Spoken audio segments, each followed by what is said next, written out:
والا دل بدل دے،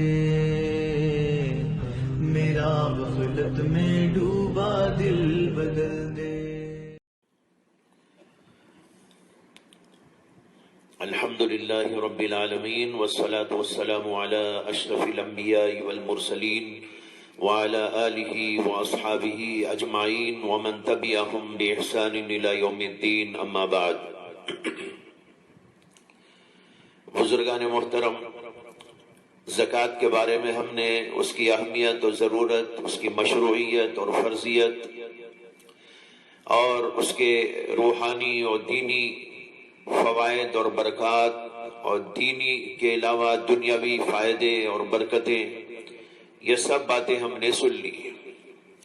لیکن زکوٰۃ کے سلسلے میں ایک اہم ترین موضوع زکوٰۃ کے مسائل کا ہے، کیونکہ زکوٰۃ ہو یا اور کوئی عبادت، جب تک شرعی ضابطوں اور اصولوں کی روشنی میں انجام نہ دی جائے اس کا کوئی اعتبار نہیں ہوتا۔ مثلا کوئی آدمی نماز پڑھتا ہے لیکن نماز میں فرائض کا دھیان نہیں، اس کے شرائط کا لحاظ نہیں، آداب کا کوئی خیال نہیں، جو جی چاہے ویسا کرنے لگے، الٹی سیدھی نماز پڑھ لے، تو یہ نماز اللہ کے ہاں مقبول کیسے ہو سکتی ہے؟ بلکہ اگر فرائض و شرائط نہ رہے تو وہ نماز ہی نہیں ہوتی۔ اسی طرح زکوٰۃ کا بھی حکم ہے کہ زکوٰۃ بھی اس کے اصول کے مطابق، مسائل کے مطابق، احکام کے مطابق ادا کرنا ضروری ہے۔ لہذا یہ بھی ضروری ہے کہ زکوٰۃ کے مسائل کو جانا جائے۔ لہذا چند مجالس میں زکوٰۃ کے کچھ اہم اور نئے مسائل پر گفتگو کروں گا، لیکن یہاں ہم سب کو ایک بات سمجھ لینا ہے کہ زکوٰۃ کے مسائل میں یہاں بیان کر دوں یا اس کی کچھ وضاحت کر دوں تو اس سے آپ کے سامنے اس سلسلے کی مکمل معلومات نہیں آ سکتی۔ لہذا میں تمام بھائیوں سے، بہنوں سے یہ گزارش کرتا ہوں کہ زکوٰۃ ہو یا اور کوئی عبادت، چاہیے کہ اس کے مسائل کو باقاعدہ علماء سے معلوم کریں اور سیکھیں۔ البتہ توجہ دلانے کے لیے یہاں چند اہم امور بیان کرنے کی کوشش کروں گا۔ ہاں، ایک بات اور بھی سن لیجئے کہ مسائل کا بیان بڑا خشک ہوتا ہے۔ ممکن ہے کہ آپ کو ایسا مزہ نہ آئے جیسے عام باتیں سننے میں آتا ہے، عام بیانات سننے میں آتا ہے، کہ کوئی جوش ہے، خروش ہے، اور کوئی لطیفہ سنایا جا رہا ہے، کوئی واقعہ بیان کیا جا رہا ہے، یا مضامین ہے تو وہ بھی عام قسم کے ہیں جس کو آدمی بہت زیادہ غور و فکر کے بغیر بھی اخذ کر لیتا ہے۔ یہاں پر ایسا نہیں ہوگا، اس لیے کہ مسائل بہت غور کے ساتھ سننے پڑتے ہیں، توجہ کے ساتھ سننے پڑتے ہیں، اور یہ بیان خشک بھی ہوتا ہے، مگر چونکہ ہماری ایک ضرورت ہے دین سیکھنا، دین کے مسائل کو جاننا، اس لیے آپ غور سے ان کو سنیں اور سمجھنے کی کوشش کریں۔ محترم حضرات، یہاں ہمیں چند قسم کے مسائل کی ضرورت پڑے گی جن پر میں بحث کروں گا۔ ایک تو یہ کہ زکوٰۃ کس پر فرض ہے، اور دوسرے یہ کہ زکوٰۃ کن کن مالوں پر فرض ہے، اور تیسری بحث یہ ہوگی کہ زکوٰۃ کا نصاب کیا ہے، اور چوتھی بحث یہ ہے کہ زکوٰۃ کے فرض ہونے کی شرطیں کیا ہیں، اور پانچویں بحث یہ ہوتی ہے کہ زکوٰۃ میں کتنا مال نکالنا پڑتا ہے، اور چھٹے یہ ہے کہ زکوٰۃ کن لوگوں کو دی جا سکتی ہے اور کن لوگوں کو نہیں دی جا سکتی۔ یہ 6 ٹاپکس ہیں، 6 عنوانات ہیں۔ میں بہت اختصار کے ساتھ گفتگو کرنے کی کوشش کروں گا، اور اس بات کی بھی کوشش کروں گا کہ آسان سے آسان پیرائے میں ٹھہر ٹھہر کر آپ کو سمجھانے کی کوشش کروں۔ اس لیے آپ بھی غور سے سننے اور غور سے سمجھنے کی کوشش فرمائیں، تو یہ میرا کہنا بھی فائدہ مند ہوگا اور آپ کا سننا بھی فائدہ مند ہوگا، ورنہ تو میرا کہنا بھی بے فائدہ ہو جائے گا اور آپ کا سننا بھی بس وہ برائے نام سننا ہوگا جس کا کوئی فائدہ نہیں ہوگا۔ اور یہ ظاہر ہے کہ یہ تمام باتیں ایک ہی مجلس میں تو میں بیان نہیں کر پاؤں گا، بلکہ اس کے لیے چند مجلسیں درکار ہوں گی جن میں ان کو تفصیل کے ساتھ بیان کرتا جاؤں گا۔ لہذا آج چند مسائل پر گفتگو ہوگی۔ میں نے ابھی عرض کیا آپ کے سامنے کہ یہاں پر 6 قسم کے مسائل پر گفتگو ہے، اس لیے آج ہم 1-2 مسائل کو لیتے ہیں۔ اور ایک بات یہ بھی آپ ذہن میں رکھیں کہ جو مسائل میں پیش کروں گا اس کے ساتھ ساتھ موجودہ دور میں پیش آنے والے نئے مسائل کی بھی گفتگو کروں گا، اور علماء نے اس سلسلے میں جو نقطہ نظر اختیار کیا ہے اس کو بھی پیش کرتا جاؤں گا، تاکہ پرانے مسائل پر جو نئے مسائل کا انطباق ہوتا ہے وہ بھی ہمارے سامنے آتا جائے۔ اب لیجئے پہلا مسئلہ یہ ہے کہ زکوٰۃ کس پر فرض ہے۔ یہاں یاد رکھیے کہ زکوٰۃ اس مسلمان پر فرض ہے جو عقل مند ہو، بالغ ہو اور نصاب کے برابر مال کا مالک ہو۔ 3 باتیں عرض کی کہ زکوٰۃ اس مسلمان پر فرض ہے جو عقل مند ہو، بالغ ہو، نصاب کے برابر مال کا مالک ہو۔ لہذا معلوم ہوا کہ جو لوگ عقل سے محروم ہیں، پاگل ہیں، جو کچھ سمجھ بوجھ نہیں رکھتے، ان پر زکوٰۃ فرض نہیں ہے، کیونکہ وہ تو عقل ہی نہیں رکھتے، اس لیے ایسے لوگ شریعت کی نگاہ میں مخاطب نہیں ہیں، اس لیے شریعت نے ان کو معاف کر دیا۔ اور دوسری بات یہ معلوم ہوئی کہ بالغ پر زکوٰۃ ہے، لہذا بچوں پر، نابالغ بچوں پر زکوٰۃ واجب نہیں، جس طرح اور عبادات بھی ان پر لازم نہیں ہوتی۔ اور تیسری بات اس کے اندر یہ بتائی کہ مالدار ہو جو نصاب کے برابر کا مالک، لہذا معلوم ہوا کہ غریب جو نصاب کے برابر مال کا مالک نہ ہو اور اس پر بھی زکوٰۃ فرض نہیں ہے، کیونکہ وہ خود ضرورت مند ہے تو وہ دوسروں کو کیا دے سکتا ہے۔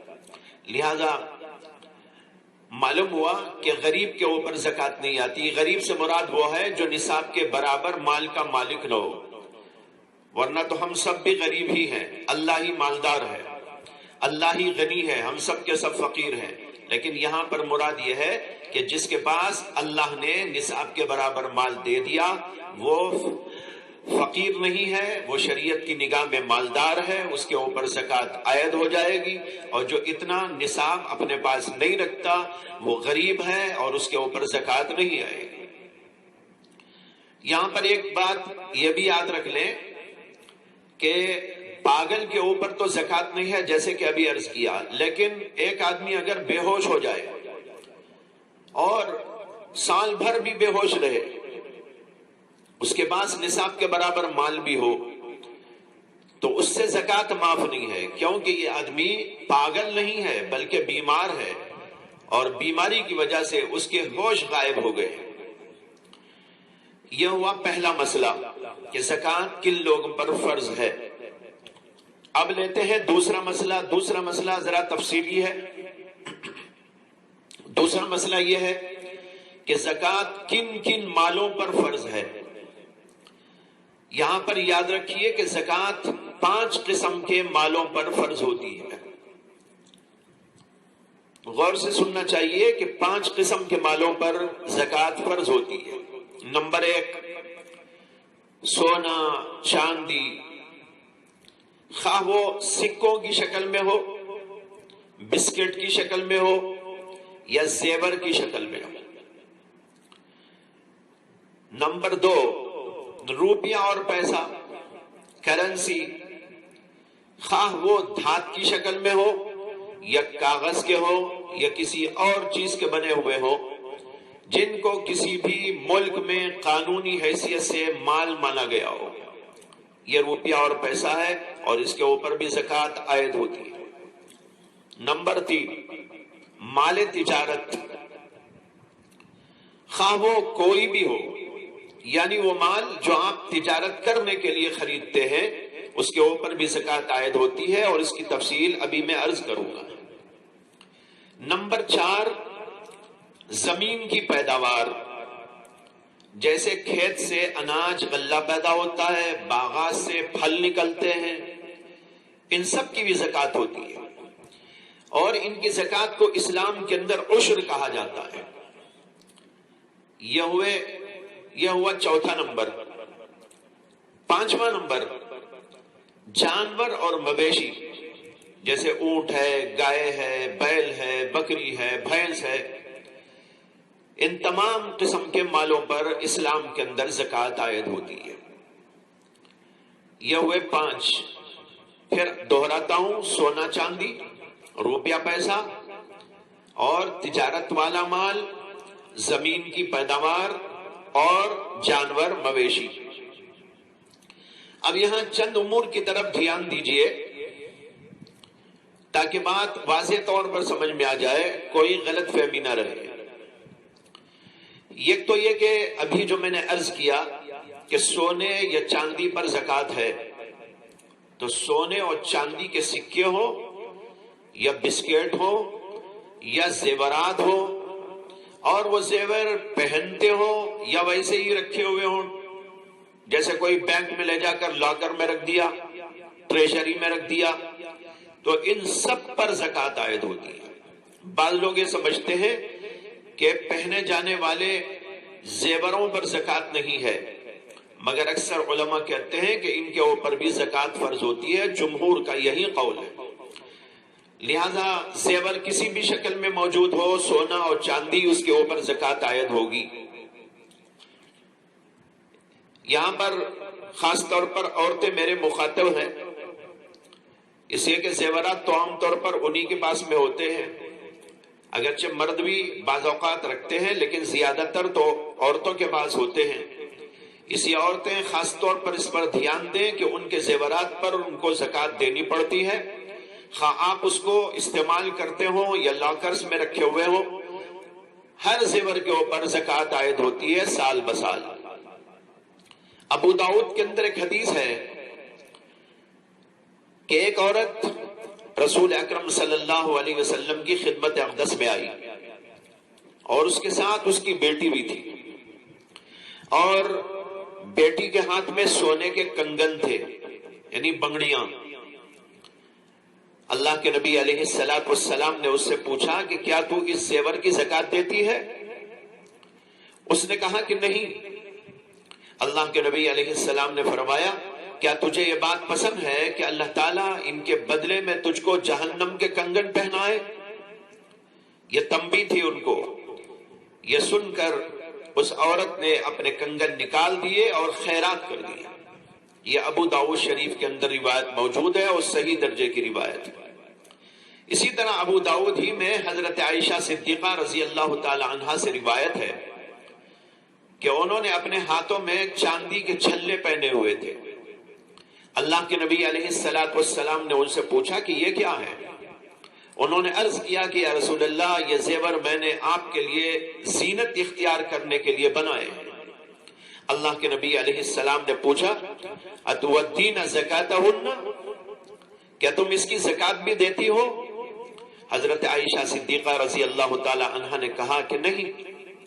اللہ کے نبی علیہ السلام نے فرمایا، هو حسبک من النار، یہ تمہارے جہنم میں جانے کے لیے کافی ہے، یہ تمہارے جہنم میں جانے کے لیے کافی ہے۔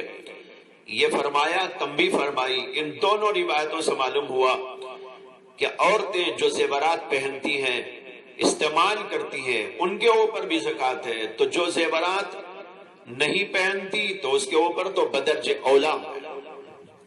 الغرض اس سے معلوم ہوا کہ عورتوں کو اپنے زیورات کی زکوٰۃ دینا ضروری ہے، اور اگر کوئی مرد زیورات لے کے رکھا ہوا ہے تو اس کے اوپر بھی ضروری ہے، اگر وہ اس کو پہنتی ہو تب بھی دینا ہے، جیسے کہ حدیث سے معلوم ہو گیا۔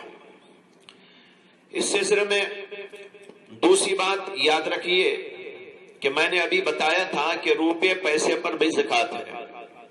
یہ روپیہ پیسہ اگر اپنے پاس جیب میں ہو یا کسی تجوری میں رکھا ہو یا بینک میں رکھا ہوا ہو، جیسے بہت سارے لوگ بینکوں میں رکھتے ہیں فکسڈ ڈپازٹ رکھتے ہیں یا اور کسی طرح کی، یا کسی کے پاس امانت رکھا ہوا ہے، تو ان سب پر بھی زکوٰۃ عائد ہوگی۔ یہ کوئی ضروری نہیں کہ آپ ہی کے پاس رکھا ہو، آپ کے پاس ہے تو وہ بھی آپ کا ہے، اور اگر بینک میں رکھا ہے تو وہ بھی آپ کا ہے، یا کسی کے پاس امانت کے طور پر آپ نے رکھا ہے تو وہ بھی آپ ہی کا ہے۔ تو بہرحال جس کے پاس روپیہ پیسہ موجود، اس کے اوپر زکوٰۃ فرض ہوگی، لیکن اس کی مقدار کیا ہے وہ آگے چل کر آپ کے سامنے بات آئے گی۔ یہیں سے ایک مسئلہ یہ سمجھ لیں کہ اگر کسی نے حج کے لیے رقم جمع کی تھی، ابھی حج کو گیا نہیں تھا، کہ اس کا زکوٰۃ کا سال پورا ہو گیا، یعنی زکوٰۃ دینے کا وقت آ گیا، تو اس رقم پر بھی زکوٰۃ آئے گی۔ بہت سارے لوگ یہ سمجھتے ہیں کہ اس پر زکوٰۃ نہیں ہے، اس لیے کہ یہ تو ہم نے حج کے لیے نکال دی ہے، لیکن جب آپ نے حج ابھی نہیں کیا ہے تو آپ کے اوپر اس کی زکوٰۃ فرض ہوگی۔ اسی طرح اگر گھر بنانے کے لیے رقم جمع کی اور ابھی گھر بنایا نہیں، زکوٰۃ کا وقت آ گیا، تو اس کے اوپر بھی زکوٰۃ نکالنا واجب ہے۔ اسی سلسلے میں ایک سوال یہ ہے کہ جو رقم انشورنس کمپنی میں لگا رکھی ہے اس پر زکوٰۃ کا حکم کیا ہے؟ اس کا مسئلہ خوب غور سے سن لیں، سمجھ لیں کہ اس میں جس رقم کا واپس ملنا یقینی ہوتا ہے، جیسے لائف انشورنس کے لیے رقم جمع کرتا رہا تو یہ رقم واپس مل جاتی ہے، لہذا اس پر زکوٰۃ فرض ہوگی، اور ہر سال جتنی بھی اس نے رقم جمع کی تھی اس کا حساب کر کے اس کو زکوٰۃ دینا پڑے گا۔ البتہ فوری طور پر دینا تو لازم نہیں ہے، بلکہ وہ رقم جب واپس مل جائے تو تمام گزشتہ سالوں کی بھی زکوٰۃ دینا ہوگا۔ اور جس کی رقم کا واپس ملنا یقینی نہیں ہوتا، جیسے مکان، دکان، کار یا اور کاروبار وغیرہ کے انشورنس کی رقم، تو اس پر زکوٰۃ واجب نہیں ہوگی، اس سے کہ اس کا ملنا یقینی نہیں ہے، اور اگر بعد میں وہ مل جائے تو ملنے کے بعد 1 سال گزرنے پر اس پر زکوٰۃ واجب ہوگی، ورنہ واجب نہیں ہوگی۔ تیسری بات یہ سمجھ لیں کہ جو میں نے عرض کیا تھا کہ مال تجارت پر زکوٰۃ فرض ہے، اس کا کیا مطلب ہے؟ اس کا مطلب یہ ہے کہ جو بھی چیز آدمی نے اس نیت سے خریدی ہو کہ اس کو آگے میں فروخت کروں گا، اپنے ذاتی استعمال کے لیے نہیں بلکہ بیچنے کے لیے خریدا، تو وہ مال تجارت ہے۔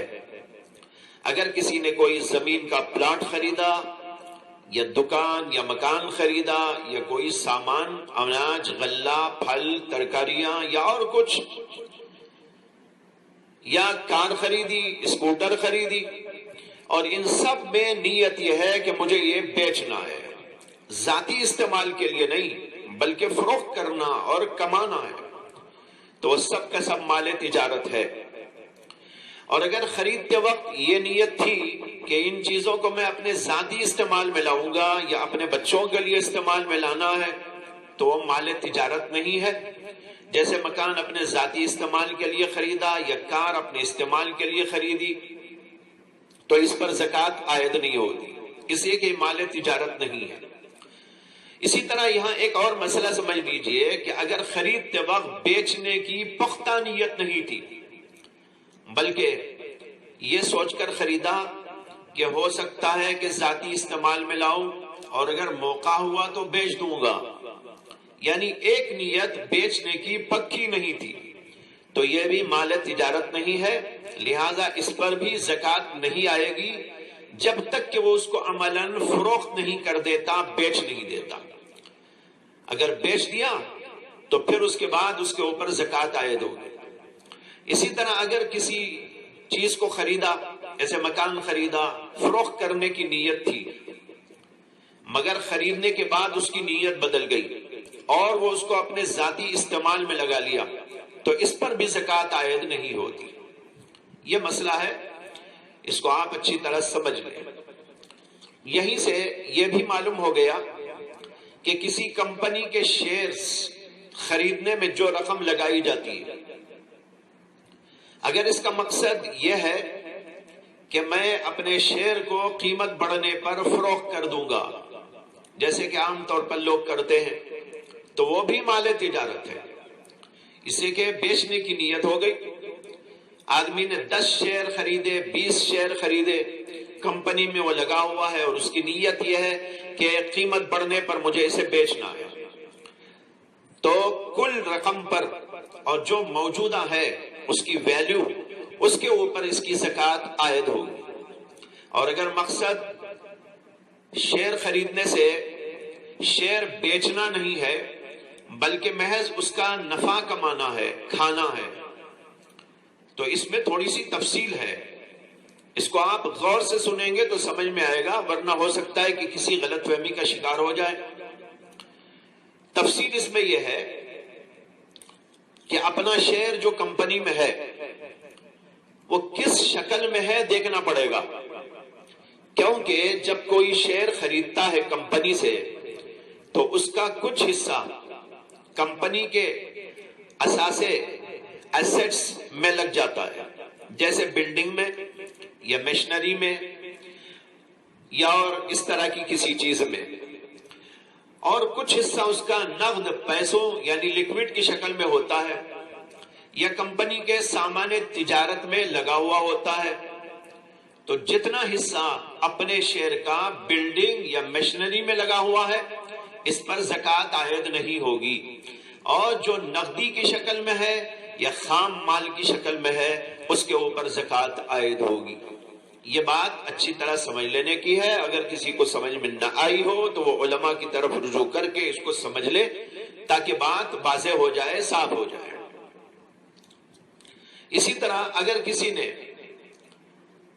بانڈز خریدے، فائنینشیل سرٹیفکیٹس خریدے، تو یہ سب کا سب بھی روپے اور نقدی کے حکم میں ہے اور اس کے اوپر بھی زکوٰۃ عائد ہوتی ہے۔ بہت سارے لوگ ان چیزوں کی طرف توجہ نہیں دیتے، لہذا ان کی طرف توجہ دیتے رہنا چاہیے۔ ایک مسئلہ یہاں یہ ہے کہ اگر کسی کی کوئی فیکٹری ہو، یہ کوئی دکان ہو، تو اس میں جو مال فروخت کرنے کا ہو یا جو مال فیکٹری میں فروخت کے لیے تیار کیا گیا ہو، جیسے کپڑے کی فیکٹری میں کپڑا وہ مال تجارت ہے، لہذا اس کے اوپر زکوٰۃ عائد ہوگی، لیکن خود فیکٹری کی عمارت اور فیکٹری میں جو چیزیں استعمال کی موجود ہوں جیسے فرنیچر یا مشینری جس سے مال تیار کیا جاتا ہے وہ مال تجارت نہیں ہے، لہذا پہلی قسم پر زکوٰۃ عائد ہوگی اور دوسری قسم کی چیزوں پر زکوٰۃ عائد نہیں ہوگی۔ یہ ہوئے 2 مسئلے۔ اب آتے ہیں ہم تیسرے مسئلے کی طرف۔ 6 مسئلے تھے، ان میں سے 2 مسئلوں کو عرض کر دیا، تیسرا مسئلہ ہے لیکن یہ بھی تفصیلی ہے اور آج تھوڑا سا حصہ عرض کروں گا، بقیہ پھر کل عرض کیا جائے گا۔ تو تیسرا مسئلہ یہ ہے کہ زکوٰۃ کے فرض ہونے کے لیے نصاب کیا ہے۔ نصاب کہتے ہیں اس مقدار کو مال کی جس تک پہنچنے سے مال پر زکوٰۃ فرض ہوتی ہے، اور اگر اس سے کم ہو تو زکوٰۃ فرض نہیں ہوتی۔ یہاں ایک بات ذہن میں رکھ لیں کہ میں نے جو زکوٰۃ کے مالوں کی تفصیل بیان کی ہے ان میں سے ہر ایک کا نصاب الگ الگ ہے، سب کا نصاب ایک نہیں ہوتا۔ مثلا جانوروں میں سے اونٹ، ان کا نصاب کیا ہے؟ اونٹ کا نصاب یہ ہے کہ اگر وہ 5 ہو جائیں تو ان میں زکوٰۃ ہے، 5 سے کم ہے تو ان میں زکوٰۃ نہیں، لہذا اونٹ کا نصاب ہوا 5 اونٹ۔ گائے بھینس کسی کے پاس میں ہے تو ان کا نصاب ہے 30۔ اگر 30 گائے بھینس کسی کے پاس میں ہیں تو ان کے اوپر زکوٰۃ عائد ہوگی، اور اس سے کم ہے تو زکوٰۃ نہیں۔ اور اسی طرح بکری کا نصاب ہے 40 بکریاں ہو تو اس کے اوپر زکوٰۃ عائد ہوگی، اور اس سے کم ہے تو زکوٰۃ عائد نہیں ہوگی۔ لیکن میں اس وقت سونے اور چاندی اور روپے اور پیسے کی بات کروں گا، کیونکہ زیادہ تر لوگ جو ہمارے مخاطب ہیں وہ اسی قسم کا مال اپنے پاس میں رکھتے ہیں، لہذا اب سنیے کہ سونے اور چاندی کا نصاب کیا ہے۔ سونے کا نصاب جو احادیث میں بیان کیا گیا ہے وہ ہے 20 مسقال، اور 20 مسقال پرانے وزن کے حساب سے لیتے ہیں تو 7.5 تولے ہوتے ہیں، اور اگر گرام کے حساب سے لے جو آج کل رائج ہے اور زیادہ تر لوگ اسی کو جانتے ہیں، تو اس کے حساب سے اس کی مقدار ہوتی ہے 87 گرام 480 ملی گرام، یعنی 87 گرامز 480 ملی گرامز، یہ اس کا سونے کا نصاب ہے۔ لہذا جس کے پاس 87 گرام اور 480 گرام سونا موجود ہو، اس پر 1 سال گزرنے کے بعد زکوٰۃ واجب ہو جائے۔ یہ ہوا سونے کا نصاب۔ چاندی کا نصاب، چاندی کا نصاب احادیث میں بیان کیا گیا ہے 200 درہم، اور 200 درہم کو تولے کے حساب سے دیکھیں تو 52.5 تولے ہوتے ہیں، اور اگر گرام کے حساب سے دیکھیں تو جو آج کل رائج ہے 612 گرام 360 ملی گرام۔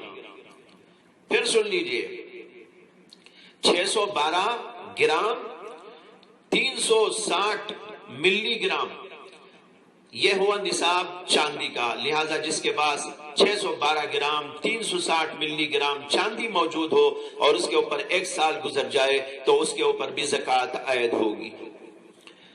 اور کرنسی، روپے، پیسے کا نصاب یہ ہے کہ سونے اور چاندی کا جو نصاب ابھی بیان کیا گیا، ان میں سے کسی کے بھی برابر روپیہ، پیسہ، نوٹ موجود ہو تو اس پر بھی 1 سال گزرنے پر زکوٰۃ عائد ہو جائے گی۔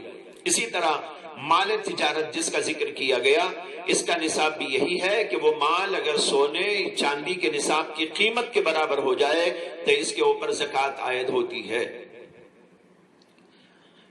یہ ہوئے 3 مسئلے۔ چوتھا مسئلہ، زکوٰۃ واجب ہونے کی شرطیں کیا ہیں؟ علماء نے لکھا ہے کہ زکوٰۃ کے فرض ہونے کی چند شرطیں ہیں۔ اگر وہ شرطیں پائی جائیں تو زکوٰۃ فرض ہوگی، اور اگر شرطیں نہیں پائی گئی تو زکوٰۃ فرض نہیں ہوگی۔ ان میں سے پہلی شرط یہ ہے کہ نصاب کے برابر مال ہو۔ جو ابھی آپ کو بتایا کہ نصاب یہ ہے، سونے کا نصاب، چاندی کا نصاب، اس کے برابر اگر کسی کے پاس مال موجود ہے تو اس کے اوپر زکوٰۃ فرض ہوگی، اور اگر اس سے کم ہے تو اس کے اوپر زکوٰۃ فرض نہیں ہوگی۔ میں نے ابھی نصاب آپ کے سامنے بیان کر دیا ہے۔ لہذا اگر کسی کے پاس سونا ہے مگر 87 گرام 480 ملی گرام سے کم ہے تو اس پر زکوٰۃ نہیں ہے۔ اسی طرح ایک آدمی کے پاس چاندی تو ہے مگر 612 گرام 360 ملی گرام سے کم ہے تو اس کے اوپر بھی زکوٰۃ نہیں ہے۔ اسی طرح کسی کے پاس رقم ہے، روپیہ ہے، پیسہ ہے، کرنسی ہے، مگر وہ سونے چاندی کے اس نصاب کی قیمت کے برابر نہیں ہے تو اس کے اوپر بھی زکوٰۃ عائد نہیں ہوتی۔ لیکن یہاں پر ایک اہم مسئلہ جان لینا ہے، وہ یہ ہے کہ جو مسئلہ ابھی عرض کیا گیا یہ اس صورت میں ہے جبکہ کسی کے پاس صرف سونا یا صرف چاندی ہو تو نصاب کے برابر ہے تو زکوٰۃ دے گا، اور اگر اس کے برابر نہیں ہے، اس سے کم ہے تو زکوٰۃ نہیں دے گا۔ لیکن اگر کسی کے پاس سونا بھی ہے، چاندی بھی ہے، مگر دونوں میں سے کوئی بھی نصاب کے برابر نہیں ہے بلکہ کم ہے، سونا بھی کم ہے، چاندی بھی کم ہے، تو ایسے شخص سے بھی زکوٰۃ معاف نہیں ہے، بلکہ یہاں پر اس صورت میں سونے و چاندی دونوں کو ملا کر قیمت نکالی جائے گی۔ اگر دونوں کو ملا کر کسی ایک نصاب کے برابر قیمت پہنچ جائے تب بھی اس کے اوپر زکوٰۃ نکالنا لازم و ضروری ہے۔ اس کو ایک مثال سے سمجھیے۔ ایک شخص کے پاس صرف 40 گرام سونا ہے اور 300 گرام چاندی، 40 گرام سونا، 300 گرام چاندی، یعنی نصاب سے آدھے سے کم ہے، تو ظاہر ہے کہ کسی کا بھی نصاب مکمل نہیں۔ لیکن اگر قیمت نکالیں تو اس سونے و چاندی کی قیمت آج کل کے حساب سے چاندی کے نصاب کے برابر ضرور ہو جائے گی، لہذا اسی صورت کے اندر اس کے اوپر زکوٰۃ فرض ہوگی۔ ایک اور مسئلہ بھی اسی ضمن میں سمجھ لیجئے کہ اگر کسی کے پاس سونا بھی نہیں ہے، چاندی بھی نہیں ہے، مگر روپیہ اور پیسہ ہے، جیسے کہ عام طور پر مردوں کے پاس ہوتا ہے کہ وہ سونا چاندی تو نہیں رکھتے لیکن روپیہ پیسہ رکھتے ہیں، تو اس صورت میں بھی سونے یا چاندی میں سے کسی کے بھی نصاب کے برابر اس روپے کی قیمت پہنچ جائے تو اس پر زکوٰۃ فرض ہو جائے گی۔ مثلا ایک شخص کے پاس 50,000 روپے ہیں تو اس سے سونے کا نصاب تو نہیں بنے گا مگر چاندی کا نصاب بن جائے گا، یعنی اتنی رقم سے سونے کے نصاب کی قیمت پوری ہو جاتی ہے، لہذا اس پر زکوٰۃ واجب ہو جائے گی۔ یہ آج چند اہم مسائل بیان کیے گئے ہیں، ان کو غور سے سنیں اور ضرورت پڑے تو بار بار سنیں اور یاد رکھیں اور ان کے مطابق عمل کریں۔ اللہ تعالی ہم سب کو اچھی سمجھ عطا فرمائے اور عمل کی توفیق بھی عطا فرمائے۔ باقی باتیں انشاءاللہ کل پرسوں عرض کی جائیں گی۔ وآخر دعوانا ان الحمد للہ رب العالمین۔